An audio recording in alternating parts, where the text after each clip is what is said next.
ನಮಸ್ಕಾರ ವೀಕ್ಷಕರೇ, ನಾನು ನಿಮ್ಮ ಬಿದ್ನೂರು ಹುಡುಗ. ಇವತ್ತು ಇಲ್ಲಿ ಹೊಳೆ ಹತ್ರ ಇರೋ ಇನ್ನೊಂದಿಷ್ಟು ಈಶ್ವರಲಿಂಗಗಳ ಬಗ್ಗೆ ತೋರಿಸೋಣ ಅಂತ ಬಂದಿದ್ದೀನಿ. ವಿಡಿಯೋಲ್ಲಿ ತೋರಿಸ್ತೀನಿ, ಬನ್ನಿ ಹೋಗ್ಬರೋಣ. ವೀಕ್ಷಕರೇ, ಈ ಶಿವಪ್ಪನಾಯಕ ರಾಜರ ಕಾಲದಲ್ಲಿ ನಿರ್ಮಿಸಿರ್ತಕ್ಕಂಥ ಈ ವಾಶ್ರೂಮ್ ಏನಿರುತ್ತೆ, ಈಗ ಟಾಯ್ಲೆಟ್ ಬೇಷನ್ ಅಂತೀವಲ್ಲ, ಆ ಥರದ್ದು ಈ ನದಿ ತೀರದಲ್ಲಿದೆ. ಇದನ್ನು ತೋರಿಸೋಣ ಅಂತ ಬಂದಿದ್ದೀನಿ, ತೋರಿಸ್ತೀನಿ. ನಾನು ಹೇಳ್ದಂಗೆ ಅದೇ ನೋಡಿ ಟಾಯ್ಲೆಟ್ ಬೇಷನ್ನು. ಆವಾಗಿನ ಕಾಲದಲ್ಲಿ ಕಲ್ಲಲ್ಲಿ ಮಾಡ್ತಿದ್ರು.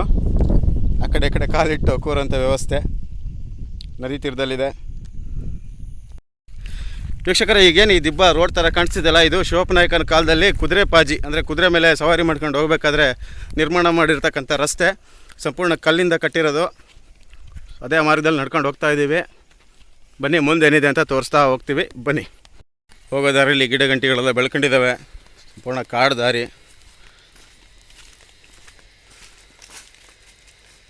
ನೋಡಿ ವೀಕ್ಷಕರೇ, ಹೋಗೋ ದಾರಿಯಲ್ಲಿ ನಿರ್ಮಾಣ ಮಾಡಿರ್ತಕ್ಕಂಥ ಹಳೆ ಕುರುಹುಗಳಿದ್ದಾವೆ. ಇಲ್ಲಿ ಕಟ್ಟೆ ಥರ ಇದ್ಬಿಟ್ಟು ಇಲ್ಲೊಂದು ಕಲ್ಲಿಂದ ಒಂದು ಸ್ಟೆಪ್ ಮೇಲೆ ಹತ್ಲಿಕ್ಕೆ ಅಂತ ಅವಕಾಶ ಕೊಟ್ಟಿದ್ದಾರೆ. ಮುಂದೇನಿದೆ ನೋಡೋಣ ಬನ್ನಿ. ಹಾಗೆ ಈ ದಾರಿಯಲ್ಲಿ ನೋಡಿ, ಇದು ಕುದುರೆ ಪಾಜಿದು. ಹಾಗೆ ಇದ್ರ ಪಕ್ಕದಲ್ಲಿ ಏನೋ ಒಂದಿಷ್ಟು ಮನೆಗಳಿದ್ವೋ ಏನೋ ಗೊತ್ತಿಲ್ಲ, ಗೋಡೆಗಳಿದ್ದಾವೆ, ಬಿದ್ದೋಗಿದ್ದಾವೆ. ಇರೋಷ್ಟು ಗೋಡೆಗಳು ನೋಡಿ ಕಾಣಿಸ್ತಿದೆ. ಮುಂದೆ ಸಾಗೋಣ ಬನ್ನಿ.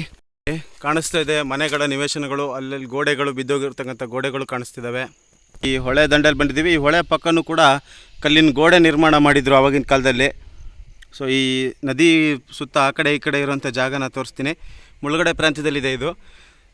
ಮಳೆಗಾಲ ಬಂದರೆ ಸಂಪೂರ್ಣ ಇದು ಮುಳುಗಿ ಇದ್ರ ಮೇಲ್ಗಡೆನೂ ಸಹಿತ ನೀರು ನಿಂತ್ಕೊಂಡಿರುತ್ತೆ. ಇದು ನೋಡಿ ಆವಾಗಿನ ಕಾಲದಲ್ಲಿ ಕಟ್ಟಿರ್ತಕ್ಕಂಥ ಕಲ್ಲಿನ ಪಿಚ್ಚಿಂಗು ಗೋಡೆ, ತಡೆಗೋಡೆ.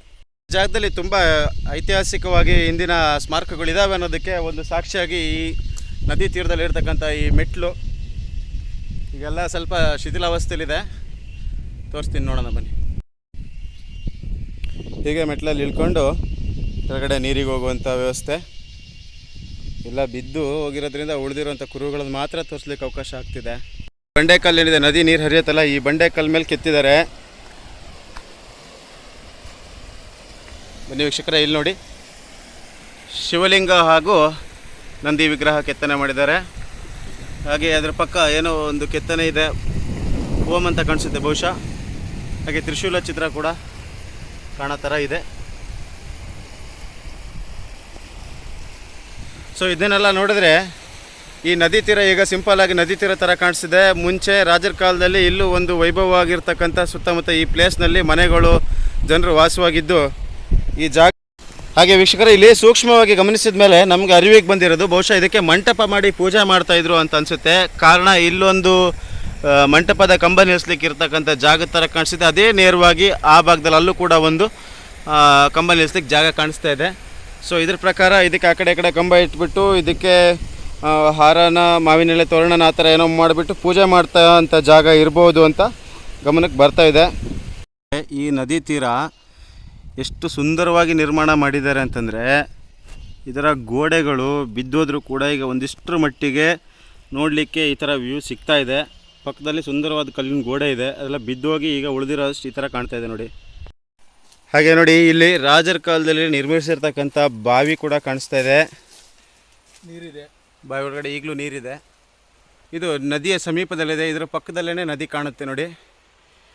ಇಲ್ಲಿ ಅಕ್ಕಪಕ್ಕದಲ್ಲಿ ಗೋಡೆಗಳಿದ್ದು ಇದು ಮನೆಗೆ ಸಂಬಂಧಪಟ್ಟಿರ್ತಕ್ಕ ಬಾವಿ ಆಗಿರ್ಬೋದು ಅಂತಲೂ ಹೇಳ್ಬೋದು. ಅಷ್ಟು ಇತಿಹಾಸವುಳ್ಳ ಬಾವಿ. ನೀರು ಇನ್ನೂ ಕಾಣಿಸ್ತಾ ಇದೆ ಇದರಲ್ಲಿ. ವೀಕ್ಷಕರೇ, ಏನೀಗ ನೋಡ್ತಿದ್ರಲ್ಲ, ಈ ನದಿ ಏನಿದೆ, ಈ ನದಿಯ ನೀರಿನ ಮಟ್ಟ ತುಂಬ ಕೆಳಗಿದ್ದರೂ ಕೂಡ ಈ ಬಾವಿ ನದಿಯಿಂದ ಸುಮಾರು ಒಂದು 10-12 ಅಡಿ ಮೇಲಿದ್ದರೂ ಕೂಡ ಈ ಬಾವಿಯಲ್ಲಿನ ನೀರು, ಈಗ ನೀರು ಕಾಣಿಸ್ತಿದೆಯಲ್ಲ, ಇದು ನದಿ ಮಟ್ಟಕ್ಕಿಂತ ಎತ್ತರದಲ್ಲೇ ಇದೆ.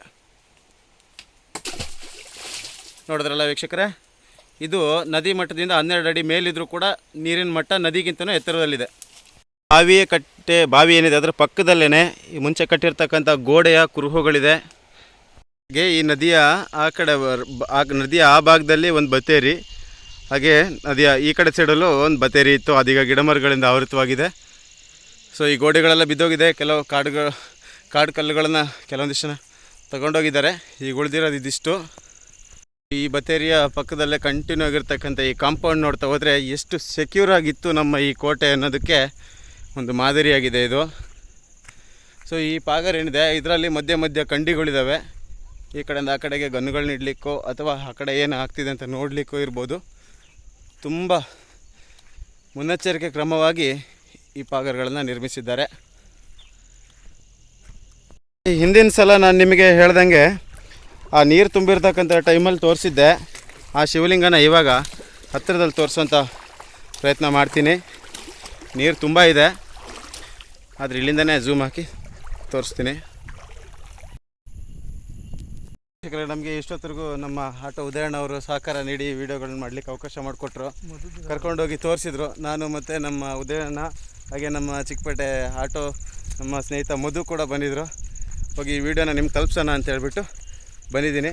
ಇವರೆಲ್ಲರ ಸಹಕಾರದೊಂದಿಗೆ ಇವತ್ತಿನ ದಿನ ಈ ವಿಡಿಯೋ ಆಗಿದೆ. ಧನ್ಯವಾದಗಳು. ಮತ್ತು ನೆಕ್ಸ್ಟ್ ವಿಡಿಯೋದಲ್ಲಿ ನಿಮ್ಮೊಂದಿಗೆ ಸಿಗ್ತೀನಿ. ಅಲ್ಲಿವರೆಗೂ ವಿಡಿಯೋ ನೋಡ್ತಾಯಿರಿ, ಲೈಕ್ ಮಾಡಿ, ಸಬ್ಸ್ಕ್ರೈಬ್ ಮಾಡಿ, ಶೇರ್ ಮಾಡಿ.